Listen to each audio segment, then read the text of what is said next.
Friends, ಇವತ್ತಿನ ಡಿಸೈನ್ನ ಕಮಲ್ ಕಡಾಯಿ ಥ್ರೆಡ್ಡಿಂದ ಹಾಕ್ತಾ ಇದ್ದೀನಿ. ಆ ಥ್ರೆಡ್ಡಿಗೆ ಬೀಡ್ಗಳನ್ನ ಹಾಕ್ಕೊಂಡಿದ್ದೀನಿ. ನಿಡಲ್ ಬಂದು 10.075 ತಗೊಂಡಿದ್ದೀನಿ, 11 ಆದರೂ ಆಗುತ್ತೆ. ಇದೊಂದು ಒಂದೇ ಸ್ಟೆಪ್ಪಲ್ಲಿ ಹಾಕುವಂಥ ಬಾರ್ಡರ್ ಡಿಸೈನ್ ಸೀರೆ ಕುಚ್ಚು. ಸಾರಿ ಫ್ರೆಂಡ್ಸ್, ಇದಕ್ಕೆ ಕುಚ್ಚನ್ನು ಹಾಕ್ತಾ ಇಲ್ಲ, ಹಾಗೆ ಬಾರ್ಡರ್ ಡಿಸೈನ್ ರೀತಿಯಾಗಿ ಹಾಕ್ತಾ ಇದ್ದೀನಿ.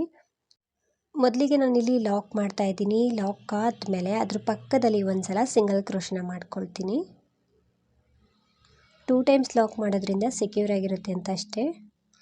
2 ಸಲ ಈ ರೀತಿ ಲಾಕ್ ಮಾಡಿಕೊಂಡು ಇವಾಗ ಒಂದು 2 ಚೈನ್ಗಳನ್ನ ಹಾಕ್ಕೊಳ್ತಿದ್ದೀನಿ. 2 ಚೈನ್ಗಳನ್ನ ಹಾಕಿ ಆಲ್ರೆಡಿ ಥ್ರೆಡ್ಡಿಗೆ ಬೀಡ್ಗಳನ್ನ ಹಾಕ್ಕೊಂಡಿರ್ತೀವಲ್ಲ, ಅದರಲ್ಲಿ 3 ಬೀಡ್ಗಳನ್ನ ಮುಂದೆ ಪಾಸ್ ಮಾಡಬೇಕು. ಮುಂದೆ ಪಾಸ್ ಮಾಡಿಕೊಂಡು ಬೀಡ್ ಲಾಕ್ ಮಾಡೋ ಹಾಗಿಲ್ಲ. ಸ್ವಲ್ಪ ಥ್ರೆಡ್ಡನ್ನು ಈ ರೀತಿ ಮೇಲೆತ್ತಿ ನಿಡಲ್ನ ಹೊರಗಡೆ ತೆಗಿಬೇಕು. ಅಂದರೆ ನಿಡಲ್ ಮೇಲೆ ಇರುತ್ತಲ್ವ ಥ್ರೆಡ್ಡು, ಅದರೊಳಗಡೆ ಬೀಡನ್ನ ಹಾಕ್ಕೊಳ್ಬೇಕು. ಹಾಗಾಗಿ ನಿಡಲ್ನ ಹೊರಗಡೆ ತೆಗೆದು ಇಲ್ಲಿ ಬೀಡ್ಗಳಿರುತ್ತಲ್ವ, ಆ ಬೀಡ್ ಒಳಗಡೆಯಿಂದ ನಿಡಲ್ನ ಹಾಕ್ತಾಯಿದ್ದೀನಿ. 2 ಬೀಡ್ಗಳಲ್ಲಿ ನಿಡಲ್ನ ಹಾಕಿ ಅದನ್ನು ಥ್ರೆಡ್ಡಿಗೆ ಪಾಸ್ ಮಾಡ್ಕೊಳ್ತಾ ಇದ್ದೀನಿ. ಮತ್ತು ಇನ್ನೂ ಒಂದು ಬೀಡ್ ಇತ್ತಲ್ವ, ಅದರೊಳಗಡೆನೂ ಕೂಡ ನಿಡಲ್ನ ಹಾಕ್ತಾ ಇದ್ದೀನಿ. ಈ ಥ್ರೆಡ್ ಒಳಗಡೆ ಪಾಸ್ ಮಾಡ್ಕೊಳ್ತಾ ಇದ್ದೀನಿ. ಈ ರೀತಿ ಕಾಣಿಸುತ್ತೆ. ಇಲ್ಲಿ ಬೀಡ್ ಲಾಕ್ ಬರೋದಿಲ್ಲ, ಅಂದರೆ ಹಿಂದೆ ಒಂದು ಥ್ರೆಡ್ ಬರುತ್ತಲ್ವ, ಬೀಡ್ ಲಾಕ್ ಮಾಡಿರೋ ಥ್ರೆಡ್ಡು, ಅದು ಬರೋದಿಲ್ಲ. ಸೊ ಈ ರೀತಿ 3 ಬೀಡ್ಗಳನ್ನು ಕೂಡ ಥ್ರೆಡ್ಡಿಗೆ ಪಾಸ್ ಮಾಡ್ಕೊಳ್ಬೇಕು. ನಂತರ ಅದು ಎಲ್ಲಿಗೆ ಬರುತ್ತೆ ಅಲ್ಲಿಗೆ ನೋಡಿಕೊಂಡು ಲೇಸ್ ಮೇಲೆ ಲಾಕ್ ಮಾಡ್ತಾ ಇದ್ದೀನಿ. ಈ ರೀತಿ ಲಾಕ್ ಮಾಡಬೇಕಾಗುತ್ತೆ. ಸೊ 3 ಬೀಡ್ಗಳನ್ನ ಹಾಕ್ಕೊಂಡ್ರೂ ಕೂಡ ಅಲ್ಲಿ ಬೀಡ್ ಲಾಕ್ ಬರೋದಿಲ್ಲ. ಸೊ ತುಂಬ ನೀಟಾಗಿ ಫಿನಿಶಿಂಗ್ ಬರುತ್ತೆ. ಇವಾಗ ನಾನು ಮತ್ತೆ ಚೈನ್ಗಳನ್ನ ಹಾಕ್ತಾ ಇದ್ದೀನಿ. ಇಲ್ಲಿ ನಾನು 6 ಚೈನ್ಗಳನ್ನ ಹಾಕ್ತಾ ಇದ್ದೀನಿ.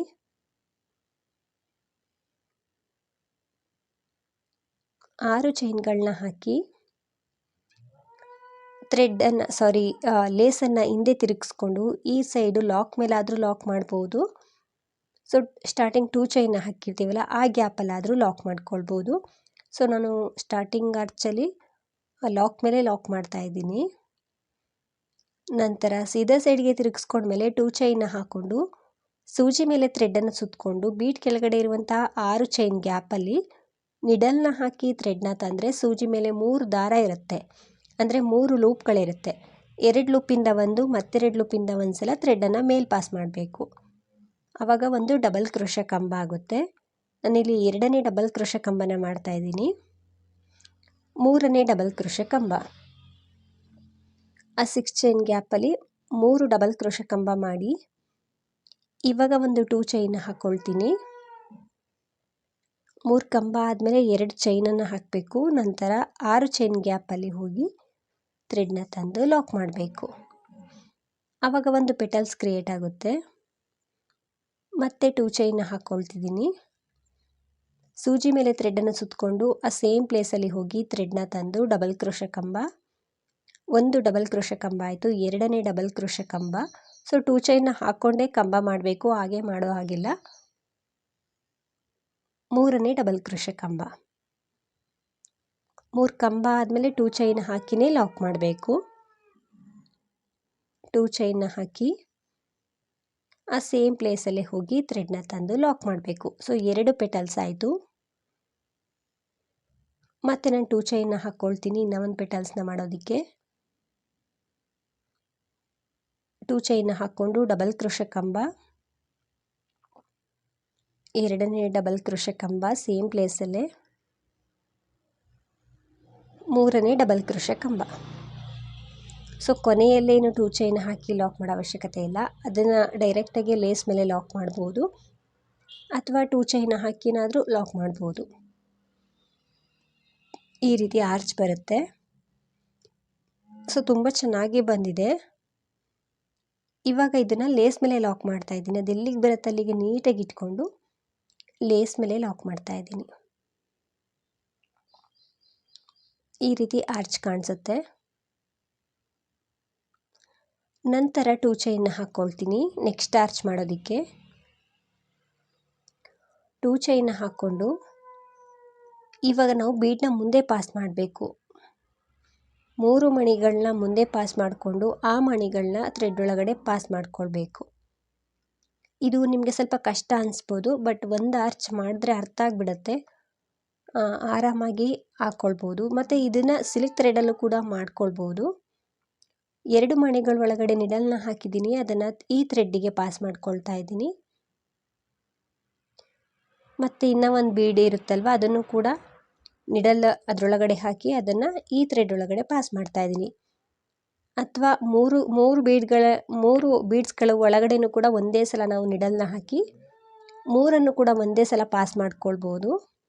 ಸೊ ಬಿಗಿನರ್ಸ್ ಆಗಿದ್ರೆ ಈ ರೀತಿ ಟ್ರೈ ಮಾಡಿ. 2 ಅಥವಾ ಒಂದೊಂದು ಬೀಡ್ ಒಳಗಡೆ ನಿಡಲ್ನ ಹಾಕಿ ಇನ್ನೊಂದು ಥ್ರೆಡ್ ಇರುತ್ತಲ್ವ ಅದರೊಳಗಡೆ ಪಾಸ್ ಮಾಡ್ಕೊಳ್ಳೋದನ್ನ. ಸೊ ಅದೇನು ಲೂಪ್ ಇರುತ್ತೆ, ನಿಡಲ್ ಮುಂದೆ ಲೂಪ್, ಅದನ್ನು ಚಿಕ್ಕದು ದೊಡ್ಡದು ಮಾಡ್ಕೊಳ್ಬೋದು.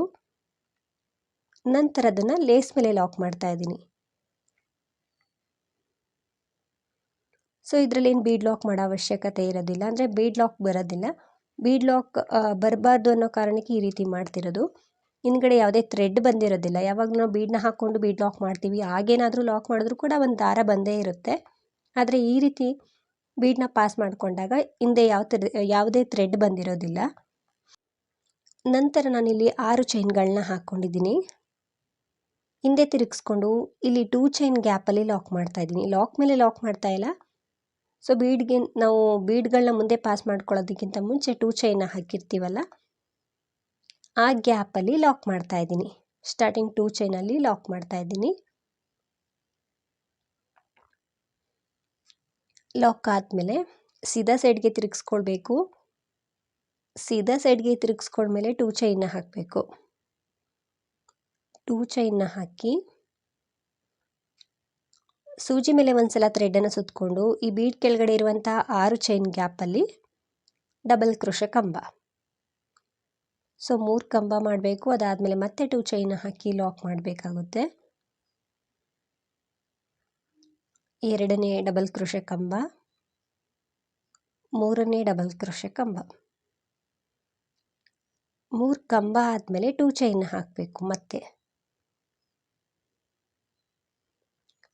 2 ಚೈನ್, 3 ಡಬಲ್ ಕ್ರೋಶೆ ಕಂಬ, ಮತ್ತೆ 2 ಚೈನ್ ಬರುತ್ತೆ. ಲಾಕ್ ಮಾಡಿದೆ. 2 ಚೈನ್ನ ಹಾಕಿ ಲಾಕ್ ಮಾಡಿಕೊಂಡೆ. 1 ಪೆಟಲ್ಸ್ ಆಯಿತು. ಸೊ ಮತ್ತೆ ಸೆಕೆಂಡ್ ಪೆಟಲ್ಸ್ ಮಾಡೋದಕ್ಕೆ 2 ಚೈನ್, ನಂತರ ಡಬಲ್ ಕ್ರೋಶೆ ಕಂಬ. 1 ಕಂಬ ಆಯಿತು. 2ನೇ ಡಬಲ್ ಕ್ರೋಶೆ ಕಂಬ, 3ನೇ ಡಬಲ್ ಕ್ರೋಶೆ ಕಂಬ. 3 ಕಂಬ ಆದಮೇಲೆ 2 ಚೈನ್,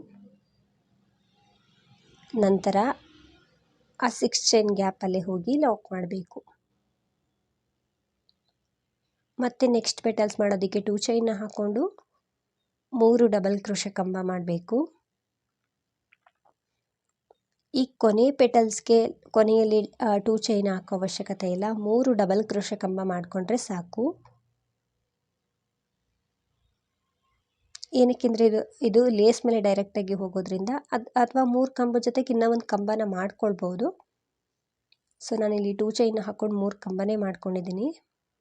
ಸ್ಟಾರ್ಟಿಂಗ್ ಆರ್ಚಲ್ಲಿ 2 ಚೈನ್ ಗ್ಯಾಪಲ್ಲಿ ಲಾಕ್ ಮಾಡಿಲ್ಲ. ಸೆಕೆಂಡ್ ಆರ್ಚಲ್ಲಿ 2 ಚೈನ್ ಗ್ಯಾಪಲ್ಲಿ ಲಾಕ್ ಮಾಡಿದ್ದೀನಿ ಫ್ರೆಂಡ್ಸ್. ಅಷ್ಟೇ ವ್ಯತ್ಯಾಸ. ಲೇಸ್ ಮೇಲೆ ಲಾಕ್ ಮಾಡಿಕೊಂಡೆ, ಅದು ಎಲ್ಲಿಗೆ ಬರುತ್ತೆ ಅಲ್ಲಿಗೆ ನೋಡಿಕೊಂಡು ಲೇಸ್ ಮೇಲೆ ಲಾಕ್ ಮಾಡಿದ್ದೀನಿ. ಈ ರೀತಿ ಆರ್ಚ್ ಬರ್ತಾ ಹೋಗುತ್ತೆ. ಸೊ ಇದಕ್ಕೇನಾದರೂ ನಿಮಗೆ ಕುಚ್ಚು ಬೇಕು ಅಂದರೆ ಮಧ್ಯದಲ್ಲಿ ಒಂದು 4 ಅಥವಾ 5 ಚೈನ್ ಗ್ಯಾಪ್ ಕೊಡ್ಬೋದು. ಆ ಕುಚ್ಚು ಬೇಡ ಅನ್ನೋರು ಇದೇ ರೀತಿ ಡಿಸೈನ್ನ ಕಂಟಿನ್ಯೂ ಮಾಡ್ಬೋದು. ಸೊ ನೆಕ್ಸ್ಟು 2 ಚೈನ್ನ ಹಾಕ್ಕೊಂಡು ಆರ್ಚನ್ನು ಮಾಡಬೇಕು. ಈ ಡಿಸೈನಲ್ಲಿ ಬೀಡ್ಗಳಿಂದ ಯಾವುದೇ ಥ್ರೆಡ್ ಬಂದಿರೋದಿಲ್ಲ. ಸೊ ನಾನು ಇದನ್ನು ಪೂರ್ತಿಯಾಗಿ ಹಾಕ್ಕೊಂಡಿದ್ದೀನಿ, ನೋಡ್ತಿರ್ಬೋದು. ಸ್ವಲ್ಪ ದೂರ ಹಾಕಿದ್ದೀನಿ, ಈ ರೀತಿ ಕಾಣಿಸುತ್ತೆ ಡಿಸೈನು. ಸೊ ವಿತೌಟ್ ಕುಚ್ಚು ಟ್ರೈ ಮಾಡಿದ್ದೀನಿ. ಕುಚ್ಚು ಬೇಕು ಅಂದರೆ ಮಧ್ಯದಲ್ಲಿ ಒಂದು 4 ಚೈನಷ್ಟು ಗ್ಯಾಪ್ ಕೊಟ್ಕೊಳ್ಳಿ. ಸೊ ತುಂಬ ಚೆನ್ನಾಗಿದೆ ಫ್ರೆಂಡ್ಸ್, ನೀವೊಮ್ಮೆ ಟ್ರೈ ಮಾಡಿ. ಸೊ ಬ್ಯಾಕ್ ಸೈಡು ಕೂಡ ತುಂಬ ಚೆನ್ನಾಗಿ ಬಂದಿದೆ. ಸೊ ಕೊನೆಯಲ್ಲಿ ಲಾಕ್ ಆದಮೇಲೆ ಒಂದು 2-3 ಚೈನ್ಗಳನ್ನ ಹಾಕಿ ಥ್ರೆಡ್ಡನ್ನು ಕಟ್ ಮಾಡ್ಕೊಳ್ತಿದ್ದೀನಿ. ಥ್ರೆಡ್ಡನ್ನು ಕಟ್ ಮಾಡಿದ ಮೇಲೆ ನಿಡಲನ್ನು ನಮ್ಮ ಸೈಡ್ ಎಳ್ಕೊಳ್ಬೇಕು. ಈ ಥ್ರೆಡ್ಡನ್ನು ಹಿಂದೆ ಸ್ವಲ್ಪ ಗಮ್ ಹಾಕಿ ನೀಟಾಗಿ ಅಂಟಿಸ್ಕೊಳ್ಬೇಕು. ಫ್ರೆಂಡ್ಸ್, ಈ ಡಿಸೈನ್ ಈ ರೀತಿ ಕಾಣಿಸುತ್ತೆ. ಸೊ ಪ್ರೈಸ್ ಬಂದು ಇದಕ್ಕೆ 350 ಅರೌಂಡ್ ಚಾರ್ಜ್ ಮಾಡ್ಬೋದು. ನಿಮ್ಮ ಪ್ಲೇಸ್ ಮೇಲೆ ಡಿಪೆಂಡ್ ಆಗಿರುತ್ತೆ. ಇಷ್ಟೇ ಅಂತ ಹೇಳೋಕ್ಕಾಗಲ್ಲ, ಹೆಚ್ಚು ಕಡಿಮೆ ಮಾಡ್ಕೊಳ್ಬೋದು. ಡಿಸೈನ್ ಅದು ತುಂಬ ಚೆನ್ನಾಗಿ ಬರುತ್ತೆ. ಈವನ್ ಬಿಗಿನರ್ಸು ಕೂಡ ಟ್ರೈ ಮಾಡ್ಬೋದು, ಕಷ್ಟ ಏನಿಲ್ಲ. ಫ್ರೆಂಡ್ಸ್, ಈ ಡಿಸೈನ್ ಎಲ್ರಿಗೂ ಕೂಡ ಇಷ್ಟ ಆಗಿದೆ ಅಂದ್ಕೊಳ್ತೀನಿ. ಫಸ್ಟ್ ಟೈಮ್ ನೋಡ್ತಿದ್ರೆ ಪ್ಲೀಸ್ ನಮ್ಮ ಚಾನಲ್ನ ಸಬ್ಸ್ಕ್ರೈಬ್ ಮಾಡಿ ಸಪೋರ್ಟ್ ಮಾಡಿ. ಫೇಸ್ಬುಕ್ಕಲ್ಲಿ ಏನಾದರೂ ನೋಡ್ತಿದ್ರೆ ಫೇಸ್ಬುಕ್ ಪೇಜನ್ನು ಫಾಲೋ ಮಾಡಿ. ಆದಷ್ಟು ವಿಡಿಯೋನ ಲೈಕ್ ಮಾಡಿ, ಶೇರ್ ಮಾಡಿ. ಹೇಗಿದೆ ಡಿಸೈನ್ ಅಂತ ಕಮೆಂಟ್ ಮೂಲಕ ತಿಳಿಸಿ. Thank you.